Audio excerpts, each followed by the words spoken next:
Hello, dear listener. I hope you're sitting comfortably. Good. Are you ready to be transported to a world of grace and melody? Today, I'll share the story of the Nightingale, a beautiful tale and a heartwarming story that reminds us of the value of authenticity, the beauty of simplicity, and how true treasures often come from the most humble of places. It's a tale about appreciating the natural world and understanding what truly matters. So, take a moment to relax, breathe, and let's begin. The Nightingale by Hans Christian Andersen, adapted as a short story to relax to, and read by Donaldson.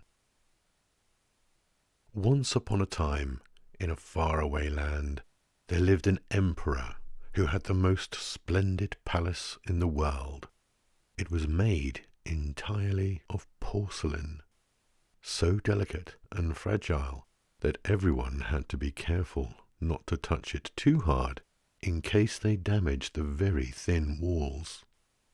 Beyond the palace lay a magnificent garden, full of the most beautiful flowers, trees, and fountains. But beyond that, there was a great forest, and deep in that forest was something even more special, something that no one in the palace knew about. It was the song of the nightingale, a little grey bird with the most exquisite voice in all the land. The nightingale's song was so sweet and pure that even the fishermen who passed by in their boats would stop and listen. Travellers from all over the world came to hear the nightingale sing, and writers filled their books with praises of the bird. However, strange as it seemed, the emperor himself had never heard of this nightingale. It wasn't until one day when a visiting ambassador, having read a book about this country, asked the emperor about the famous nightingale. This was the first time that the emperor had learned of the bird's existence. The emperor was very puzzled indeed, and asked what kind of bird the nightingale was, because he had never heard of anything like it. His courtiers were just as confused, for none of them had ever explored the forest outside the garden walls, and had therefore never heard the nightingale's song. The emperor, determined to hear this legendary bird, commanded his courtiers to bring it to him at once. The courtiers searched high and low, asking everyone they met about the nightingale. Finally, they found a humble kitchen maid who had heard the bird sing many times in the forest. She smiled at them and told them that she knew exactly where the nightingale sang. Every evening she would go to fetch water by the sea, and there it was, singing so beautifully. The maid led the courtiers deep into the forest, where they finally found the nightingale perched on a tree branch, singing its heart out. One of the courtiers had to ask the maid if that was the famous nightingale. He was so astonished that the bird's appearance was so plain and grey. It was not a colourful bird at all.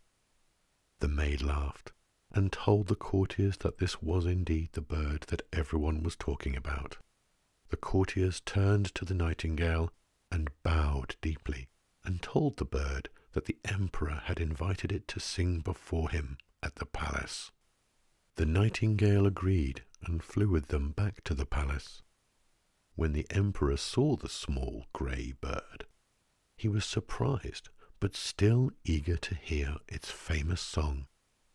The nightingale began to sing, and its voice filled the palace with such sweetness and melody that the emperor's heart melted.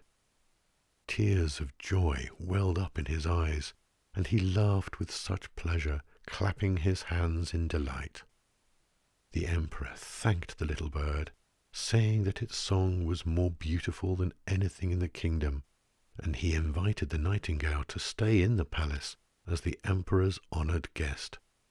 From that day forward, the nightingale stayed at the palace, singing for the emperor, his court, and every honoured visitor.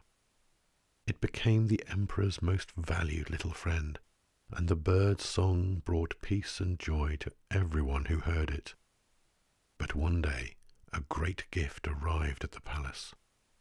It was a golden mechanical bird encrusted with diamonds and rubies.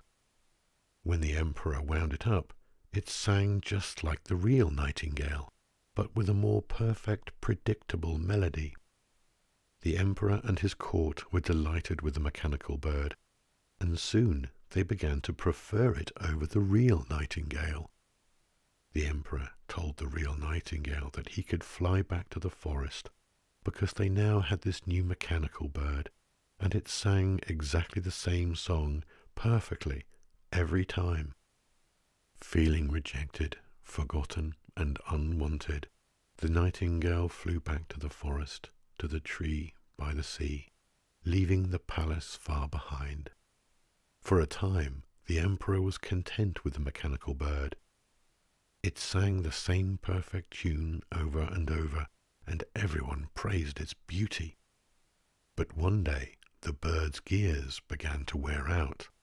The music stopped, and no matter how hard the emperor's mechanics tried to fix it, the bird would never sing again.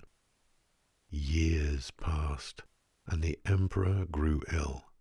He lay in his bed, weak and pale, with no sound or music to comfort him.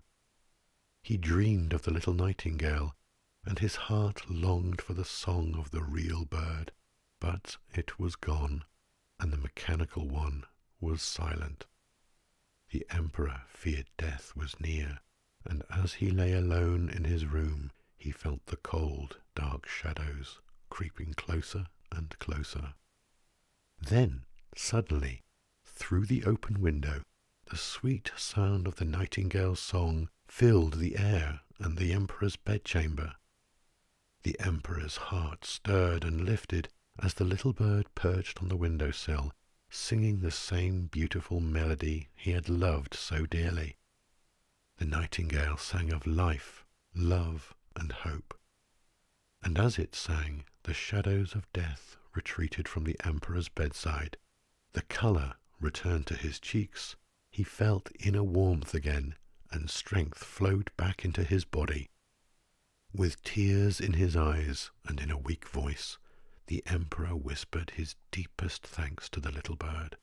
He knew that the nightingale had saved his life with its song, and he begged it to stay with him always.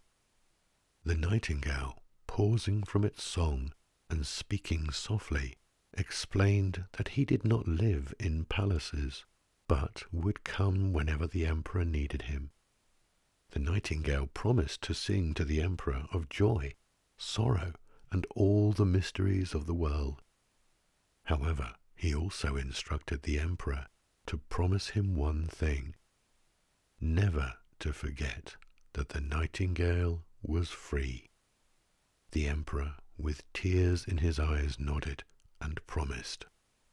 From that day on, the nightingale visited the emperor often, singing to him and filling the palace with the sweetness of its song.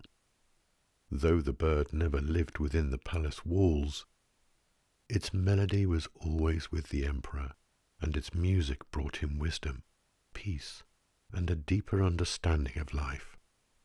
And so, the emperor ruled his kingdom with kindness and compassion, listening not just to the praises of his court, but to the true beauty of nature that came from the heart of the nightingale.